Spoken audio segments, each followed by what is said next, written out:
All right. Welcome back to the Reds Disciples podcast. If you're watching this game, that one was a kick to the balls.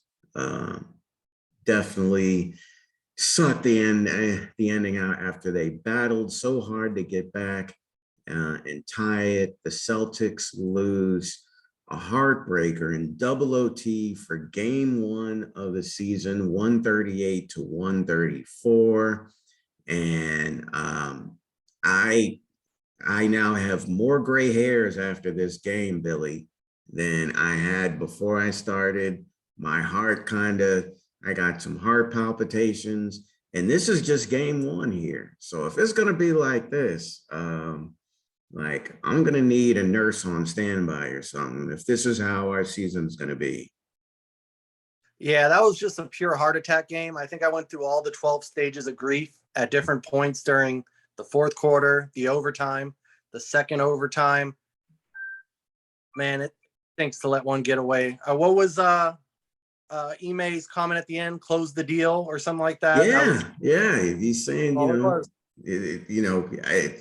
moral victories, I guess, are whatever. And I think we've had our fill of moral victories. We don't do moral victories here in Boston anyway, but you got to close the deal. You got to make the plays, and the plays were there to be made. They really were. There were some decisions made that really kind of hurt us. Um, as far as again, the defensive switching thing, it's until we get that worked out, it is going to be an issue. It really is. It never got solved in the preseason, and it really bit us in the overtime and at various points in the game.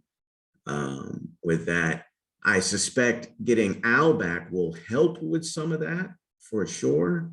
But we really saw it today, how lack of communication on D really hurt us. Yeah, I don't want to toot our own horn so much, but the two issues we had in the preseason, they followed us to the season. The turnovers and the switching on the threes. Those are the two absolutely killed us tonight. And I'm just going to be seeing that missed Schroeder layup in the OT and that missed Jaylen dunk in my nightmare. Oh, he just had no legs for that. He ripped the ball back, and he just had no legs for that dunk. The one time you wished he had just taken the layup. But yeah, you're totally right. 18 turnovers in the game, 17 points off those turnovers. They pounded us in the paint like a redheaded stepchild. 60 points in the paint I'm seeing. And a good chunk of that, of course, is obviously Randall bullying through Grant into the paint, but also the putbacks by Mitch Robinson and as well. Those really hurt as well. Yeah, the Obi Toppin kind of just offensive. Yeah, his energy was great that he gave them, and I guess what was it, the third or fourth? It was late. Yeah, it felt like a late little push to get him. He probably scored 6, 8 straight points. It was really frustrating to see. And I'm not even Grant on those because Randall's a stud. He's probably in that top 20 echelon. He's going to do that against pretty much anybody except for maybe Al. Al might be a little too smart for some of that stuff. And Grant had a great game otherwise. So no notes for Grant. He did the best he could against somebody that much better than him. Yeah. But it's else, man. Yeah. You can't let other guys beat you. Yeah. So he really hurt him, and then obviously, I'm sure. I don't know. I'm sure Fournier had to feel good at least a little bit. I don't know that he wasn't here long enough to have developed any type of real feelings for Boston, I don't think. But I'm sure it was good to watch, to beat his former team anyway, nonetheless. Yeah, and I thought we could have attacked Kemba more. I mean, Kemba was the Kemba we all know and loathe. He was like 3 for 8 tonight. Didn't really impact the game. Didn't do much. I thought we could have got him in some switches a little more, maybe posted him up some. But I saw us do it with Smart one time. I thought at times we abandoned that post up. Like I felt like maybe guys were having trouble getting guys the ball in the post up, and we just started to, over time in that game, slowly drift away from that. it wasn't working. Ime kind of mentioned it too. They kind of went away from what they normally do because Jaylen was so hot and they just wanted to keep feeding him because it was working. But when we did post up, they always had somebody come over to help, and it usually ended up in a block. I mean, they were insane blocking shots today. Randall had 3, Barrett had 3. Mitchell Robinson had how many? Yeah, he cheated a bunch of times to get some blocks. He had a couple of blocks as well. But yeah, I was just, off those, posts, I thought there was opportunity to hit other, hit guys, hit our shooters. But then again, our shooters weren't making shots. Obviously, JT goes 2 for 14. Neesmith and Pritchard go a combined 0 for 5 from 3. And so when guys like that are just not hitting, the broadside of a barn, it's just, you get what you get in games like this. If JT has even, a modest, numbers, I mean, the game is different. He couldn't buy it. He was frustrated the whole game. I don't expect we'll see a game I'm hoping we won't see a game like that for a while. And I don't expect that we will. I mean, everybody has games like that once in a while, but when he usually bounces back really well. So I'm kind of excited for the home opener on Friday. But yeah, as well. I expect he should have a bounce back game in that one. But what did we'll do our thing. 3 guys you saw that you liked. I'd start with Rob, man. If you told me he could play 45 minutes in a game, impact the game on both ends, do all those Rob things, I honestly thought he was going to catch that JT miss and do one of his weird one-handed tips at the buzzer of that first overtime. Oh yeah, I know. Put it in. I like that. First off, that shot was way off. I remember, and it harkens back to that game a couple of years ago that he hit along the baseline for the win against the Knicks, but that one was not even close. It'd been nice if he had been able to tip that one in at the end of the first OT. But yeah, Rob played well. I thought he got better as the game went on. He was a little slow. I felt he was a little slow coming out of the gate, but I thought he was more active defensively in the second half. I thought he made some plays, and that's the guy we're going to need a lot this year to play like that. To be active in the passing lanes and getting pokeaways, deflections, blocking shots. We even got some on the perimeter again. Bothered some shots out there. Being versatile out there. 5 blocks to go along with 16 and 10, 3 steals and 3 assists. That's monster stat line. Only 1 foul tonight for him. And you almost wish that Ime had made the decision to switch him and Grant earlier. I felt like the later I felt like it was later in the second half, like some of the first half, but definitely in the second half, I saw him on Randall more. Well, Devil's advocate obviously do that to keep him out of foul trouble, I assume. What's that? You obviously do that just to keep him out of foul To trouble. keep Grant out of foul trouble. Rob out of foul trouble when you switch him on to Julius. They didn't do that till the end. I thought I saw that a little bit earlier in the third quarter. Oh, Rob on Julius? On Randall? Yeah. I thought I saw that a little bit earlier. I don't know, maybe it's wrong. You way. I'm thinking of the first half because they left Grant on him. Just the whole first quarter they left Grant on him, and he just got cooked, like for sure. Yes. And, yes, he did. Randall's just too big, too wide. He's just able to get to wherever he wants. He was just getting back to his left hand, and you have to play him to his left because that's all he wants to do is get back, spin, and get back to that left hand again. And you have to play that the right way. I remember in the second quarter they started to switch Marcus onto Randall, and that worked. But then in the third quarter, they started Grant on him again a little bit. And then I thought at some point in that third quarter, they switched to Rob playing him. And then they played this sort of box and one deal.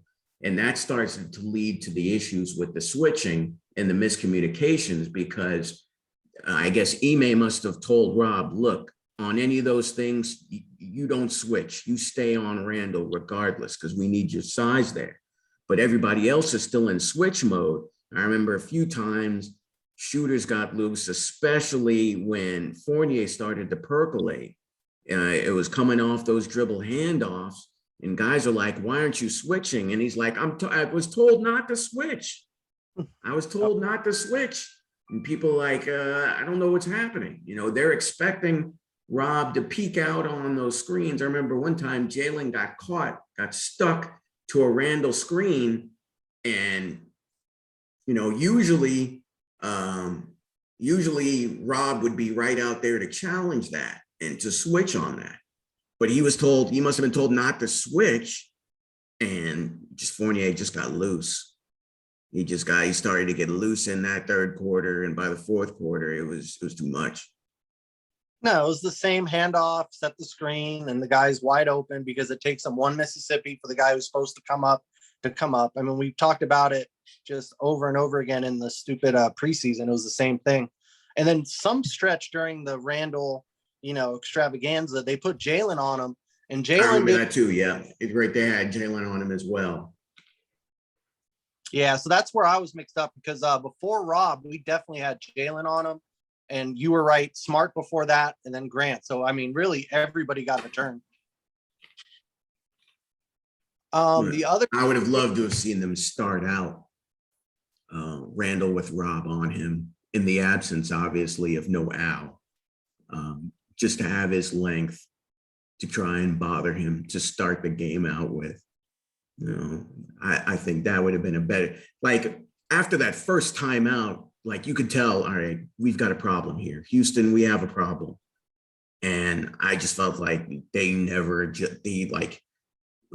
we didn't adjust fast enough. And I don't know. I was like, I don't know what we need to do. Do we need to, I was thinking like, do we need to put Wancho out there? Do we need to put, Jabari out there? Someone with more size and more length, because Grant just doesn't have enough size, enough strength, and enough wingspan to bother anything that Randall is doing. Like I felt we could have made that adjustment after the first time out, and we just didn't. And we got off to that great lead, and that just started to get chipped away in the second quarter. And I thought we gave away a little bit of a chance to kind of seize the game at that point.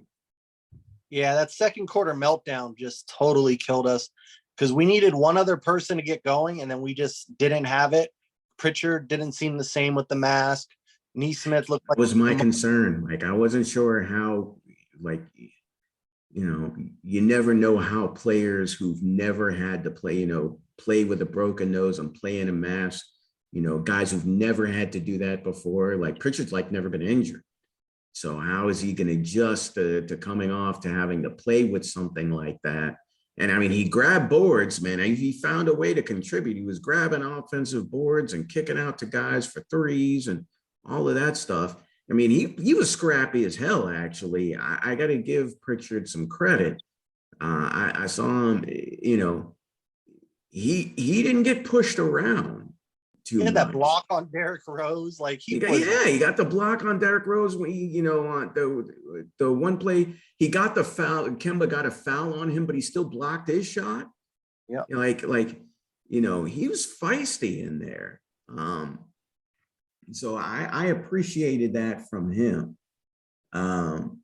So who else did we like in the game? You saw Grant. Grant did hit some threes. He started out a little slow, but he hit those 3 threes in the fourth quarter to get that comeback.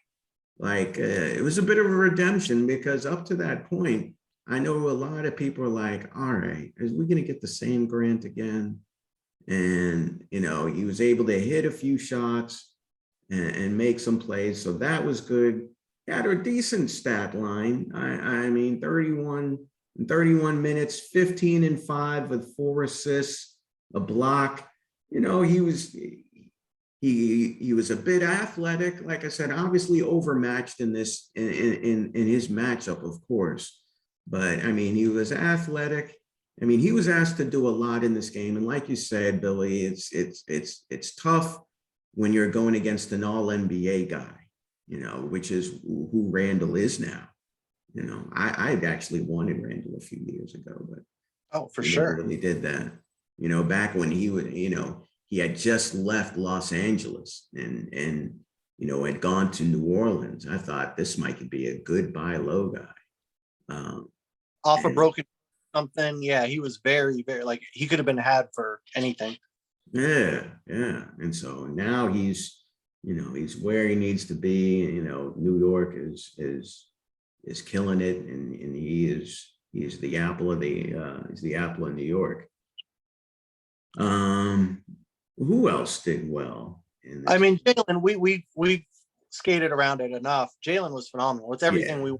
Jaylen Brown, he's looking like he's making that leap before our eyes. Oh yeah, the talk in this preseason as preview for this year is if Jason can make the leap to MVP level, and you can get surefire all-star out of Jaylen, then this team has a high ceiling. And if this game is any indication, I mean, look out, because he looks like a natural born killer out there. Like I continue to just be blown away at the development of his ball handling ability, and just from where he started from as far as his handle to where he is now. It cannot be overstated enough how astounding his development and his work ethic to turn that from a negative. At best he was good at 1-2 dribble straight line drives. As recent as 2 years ago, that was really all you wanted him to do. But what I saw tonight, last year, it was still kind of Jaylen is best at his handle was still coming around, but I felt like he was still best when he was using efficient dribbles. And he still is that guy.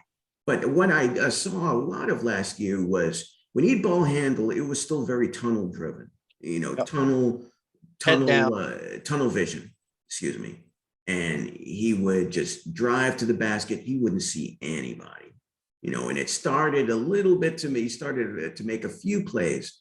But what I saw today was just unbelievable, just like really unselfish all game, which is weird to say when you have 46 points.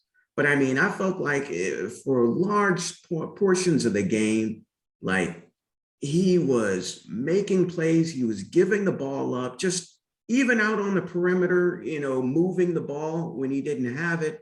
Like I think it was in one of the overtimes where he was ball handling into the lane and he spun out and he kicked it out to Schroeder, who bricked the three. Unfortunately, it was so good. Like, it was like, Schroeder, you gotta hit that. It was like, when he makes a play like that to you, like the spin into the lane, and he saw his man and he kicked out. I was like, that's the Jaylen I want to see all year. And he had 6 assists to go with his 9 rebounds and his 46 points. And, 4 turnovers. I thought that's whatever. But I thought he was, a couple of times he got a little loose.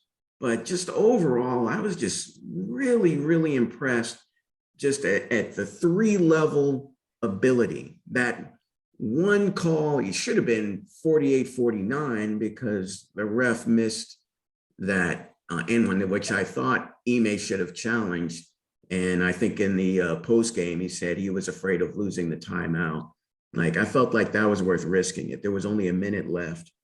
I felt he should have risked it. But yeah, those refs, they ain't going to overturn that. But screw it. You're at that point of the game. Why not challenge it? But I was like, you got to try. He was adamant about it. I felt like he's like, you got to back your guy. You got to back your guy and risk it. Like, I felt that was worth trying to get that, because that could have went. But yeah, he was, those, obviously, the talk about trading Jaylen, that is, it's done. It's done. Anybody who's talking about that, if I ever say anything again about trading Jaylen, you have my permission to slap me across the face, because it is, because bullshit. Yep. because it's like, he is, like I said, he still hasn't plateaued yet. Yeah, we haven't seen the ceiling yet. We have not seen the ceiling yet. And if this is how he's going to start game 1, we'll see, what happens as we move forward. But if this is the level of guy we're going to get,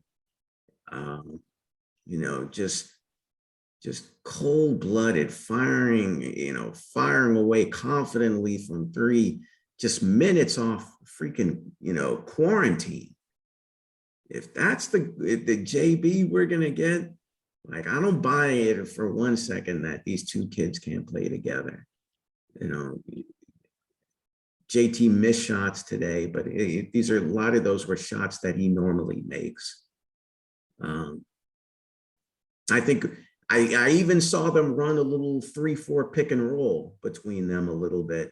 I don't know if you caught that, but I saw them run a little high screen and roll with just them 2, which I hope we'll see a little bit more of. But yeah, Jaylen is just, he's a freaking boss. Like, I am so impressed. I'm running out of words.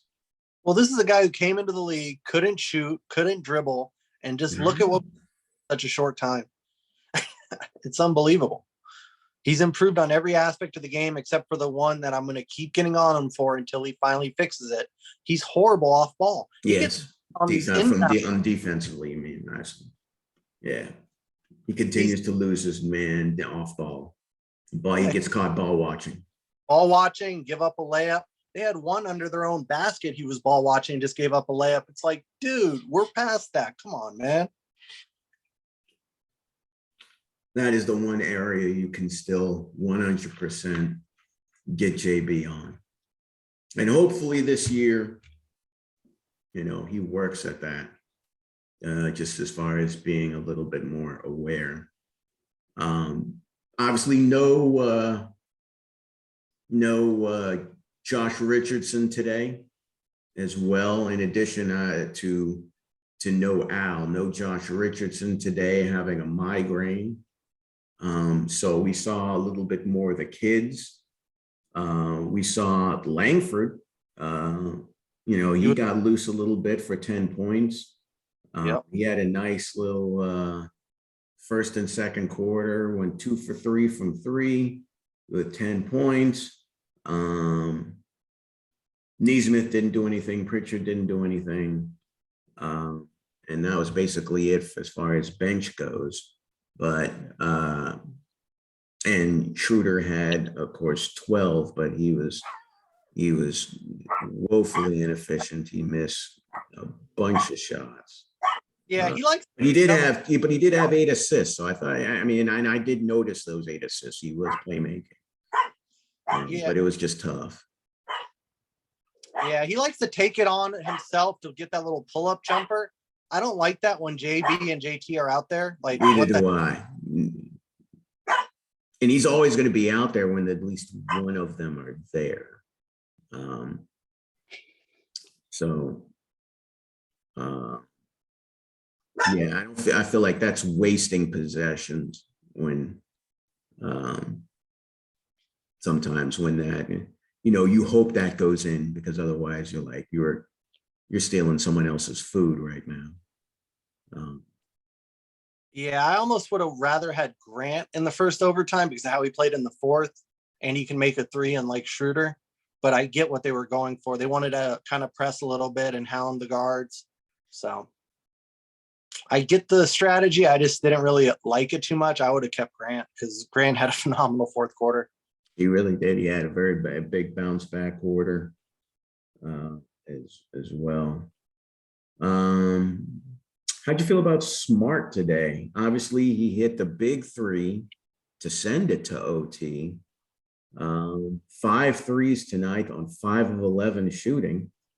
8 rebounds, 6 assists, 2 steals, 4 turnovers. Had some decent D during his time on Julius Randle at times. Didn't completely put his stamp on this game, but he had some moments. He improved, but that was the full Marcus Smart experience, right? Yeah, I mean, when they were kind of shitting the bed in the third quarter, you saw him start to hoist a few shots that he did not need to take. When they were starting to get a little loose in the third quarter and that lead was starting to kind of get away from them, Marcus was in the middle of that.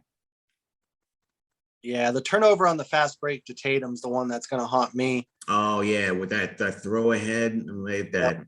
Yeah, like what are we doing here? But yeah.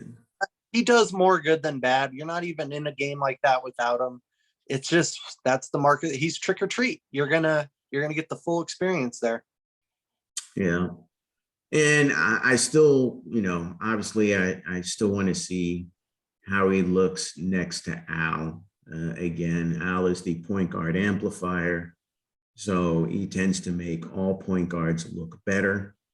So with his ability to roll and or pop, he provides easy options for other players, and which helps create ball movement. So hopefully we'll see we'll see more good things from Marcus over the course of the year. Nobody finds Time Lord like Smart does. He's always for whatever reason, those two have that ESP. I love it every time it happens. Absolutely. Yeah. He definitely has great timing on the lobs, and on the backdoor plays as well.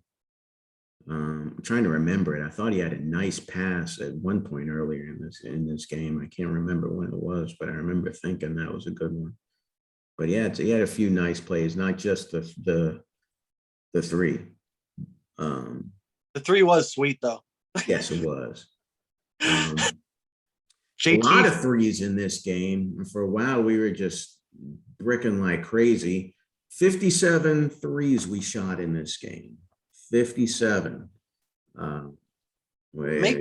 That's. But 21 makes. 21 makes for almost 37%. Not a lot going to the basket, though. Only 23 free throws. Yeah, they're terrors down there. Like having Robinson down there blocking shots. Barrett's a great shot blocker. Randall's a great shot blocker. It's really hard to drive on that team. I don't think there's Right. too And many. then that's the reason why you miss Al in a game like that, who can consistently hit those shots off the pick and roll and pull guys out, so that those guys have the easy driving lanes and they only have to be, one guy and not risk the shot blocking. So it just underscores how important the role is that Al plays in this game. And, when Grant came in this game, I was, he was talking about how he's trying to shadow Al. I was wondering how much they would try to use him in the role that Al plays, but I don't know if I saw that, not really to that degree. Him playing as a hub of offense, Grant meaning, or being that guy on the kick out at the top of the key for the three. I didn't see that a ton with him. He was at the top setting screens and, opening guys up for sure, but it wasn't until the fourth quarter that he became a weapon out there, hitting open shots. So I don't know. We'll see how that evolves a bit as well as the season goes on. Yeah, I'm totally cool with Grant not trying to facilitate because he is not ready for that. I hope he learns all he can from Al, but that's going to be a process. I don't want him working on that during a big game like that. Not that game one of 82 is a big game, but you know what? It actually is. It's a nationally televised game. You want to be playing your best basketball. You want to have guys in situations where they can succeed. And putting Grant in a situation like that where he has to facilitate on top of just all the dirty work he has to do and guarding the best guy on the other team, it's a little much to ask for a Grant Williams. This game was a lot to ask for him. Yeah, so yeah, it was. On the other side, obviously, like I said, Randall played well, almost a triple double, 35, 8, and 9 for Randall. almost quadruple double. 7 turnovers in there too. 7 turnovers, so almost quadruple double, but they're not the fun way. Fournier got super hot in the fourth quarter and into OT. He was kind of a passerby watching the game up until the fourth quarter, and then he just started catching fire at that point as well. The Knicks have an interesting team. Like I said, I thought when they got Walker and they got Fournier, like they were good moves for them from the standpoint of this was a team that really needed more offense. Now we'll see how much defense they sacrifice in the exchange from it. But you can really see how a player like Fournier fits in well with what Randall can do as a hub of offense from the top of the key. His ability to come and catch those shots, that really fits very well what he can do. I almost would have liked, not to play Monday morning quarterback. Obviously it didn't work out. We didn't end up getting Fournier, and I'm fine with that. But I would wonder what it would have looked like with Fournier playing with an Al Horford, having those guys on the team. But hopefully we'll see a bit more of that with some of our shooters anyway. Yeah, that would be a lot of fun because that's all we needed was one extra facilitator. Last year, we were just missing that one guy who would make the extra pass because Fournier really only had one game where he got going for us, and that was about it. But man, if you had one other guy, like even a Hayward or a Horford or whoever, just one guy that's always looking to pass first, that would have helped him out tremendously because he was wasted. Yeah. Yeah. So we start the young season out, like I said, in a thriller, just really a great environment at the Garden. Obviously, yeah. It's so much better when when the Garden is packed and their team is interesting, so you can shut them up and quiet their fans. But you need their fans to be there. So they showed up. Spike was there. Bernard King was there. Michael J. Fox was there. The people were there. So it's good to see those, the Mecca, filled up. I'll say that for sure. Yeah, that home court definitely gave him a few buckets. I think if that game's played at the TD Garden, a lot of that energy goes our way. Those extra hustle plays, those extra little things, those stupid layups that they just blew, that little extra oomph in Jaylen's legs to make a dunk that he makes 100 times out of 100. I think on a home court he gets that in, but not our night. Yeah, yeah. But we'll have more. At least 81-1 is still possible. So you heard it here, folks. 81-1. It's still on the table. So night. You know what? That just made me feel good. Somebody else gets to experience that. Well, any final thoughts here on this one as we kind of wrap this one up? It's super late, but I wanted to kind of get this in and get your thoughts on this as we kind of wrap up game one here. Any final takeaways? What a hell of a game. The Celtics will break your heart, won't they? They will. They will. Like I said, this one was a kick to the nuts, but we will, like I said, hopefully we'll look to rebound on Friday, and we'll see what happens then. Couple favorable games. We got Toronto, then Houston, I believe. Yeah. So now we'll obviously be back for that. So hopefully we'll get to see, hopefully, and I suspect Josh Richardson will be available, hopefully, as well. Probably Allen. Yeah, so we'll get to see what full Voltron kind of looks like at that point. All right, so that's something to look forward to. But again, this is Red's Disciples. We are an interactive companion podcast connected with the Red's Disciples Facebook group, an interactive Facebook group connected to your World Time 18, I said this out of order, but 18-time world champion NBA Boston Celtics. If you've been watching this long, thank you. Don't forget to like and subscribe and join our conversation. We're going to be doing this all year. I know we're not the only game in town as far as recaps, but if you're watching this, I thank you. And look forward to hearing from you. All right. So that's Billy. I'm Aaron, and we're signing off.